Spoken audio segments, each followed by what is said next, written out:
నమస్తే, welcome to Abhinav Bharat. Telangana రాష్ట్ర నూతన ప్రదేశ్ కాంగ్రెస్ కమిటీని 15 ఆగస్టు తర్వాత ప్రకటించనున్నారు. ఆ దిశగా కాంగ్రెస్ అధిష్టానం కసరత్తును ముమ్మరం చేసింది.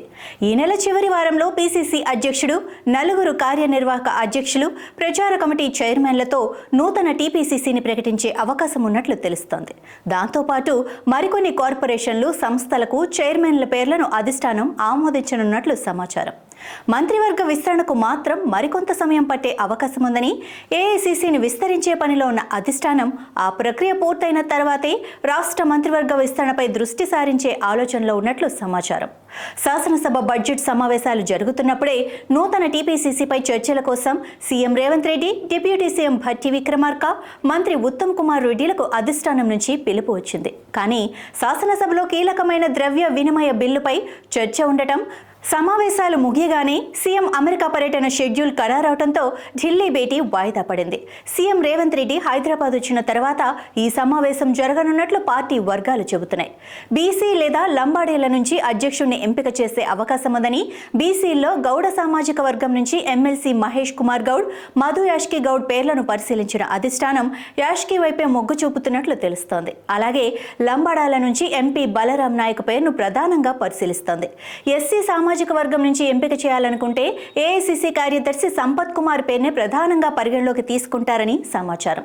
ప్రభుత్వాన్ని, పార్టీని జోడెద్దుల బండిలా నడపాలని అధిష్టానం భావిస్తే తెరపైకి కొత్త సమీకరణాలు వచ్చేందుకు ఆస్కారం ఉందని తెలుస్తోంది. బీసీ, ఎస్సీ, ఎస్టీల్లో ఏ సామాజిక వర్గం నుంచి టీపీసీసీ చీఫ్ను ఎంపిక చేస్తే ఆ సామాజిక వర్గానికి కార్యనిర్వాహక అధ్యక్షుడి పోస్టు ఉండదని, మిగిలిన 2 వర్గాల వారికి ఆ పదవి దక్కనున్నట్లు సమాచారం. ప్రచార కమిటీ చైర్మన్గా మాజీ ఎమ్మెల్యే తూర్పు జగ్గారెడ్డి పేరు ప్రముఖంగా వినిపిస్తోంది. భారత్ జోడో యాత్రను సంగారెడ్డిలో విజయవంతం చేసిన జగ్గారెడ్డి ఏఐసీసీ అగ్రనేత రాహుల్ గాంధీ దృష్టిలో పడ్డారు. జగ్గారెడ్డి మంచి ఆర్గనైజర్ అంటూ అప్పట్లో రాహుల్ కితాబిచ్చారు. అసెంబ్లీ ఎన్నికల్లో సంగారెడ్డిలో స్వల్ప తేడాతో ఓటమి పాలైన జగ్గారెడ్డి లోక్సభ ఎన్నికలకు వచ్చేసరికి కాంగ్రెస్ అభ్యర్థికి తన నియోజకవర్గంలో మెజారిటీని తెచ్చిపెట్టారు. ఏఐసీసీని విస్తరించిన తర్వాతే మంత్రివర్గ విస్తరణకు గ్రీన్ సిగ్నల్ ఇచ్చే ఆలోచనలో అధిష్టానం ఉన్నట్లు ప్రచారం జరుగుతోంది. టీపీసీసీ, ఏఐసీసీలో తెలంగాణ నేతలకు ప్రాతినిధ్యం పరిగణలోకి తీసుకుని మంత్రివర్గాన్ని విస్తరించనున్నట్లు తెలుస్తోంది. ఇక సీఎం ఢిల్లీ పర్యటనలో మరికొన్ని కార్పొరేషన్లకు చైర్మన్లు, ఇతర నామినేటెడ్ నియామకాలకు అధిష్టానం నుంచి గ్రీన్ సిగ్నల్ తీసుకుంటారని సమాచారం.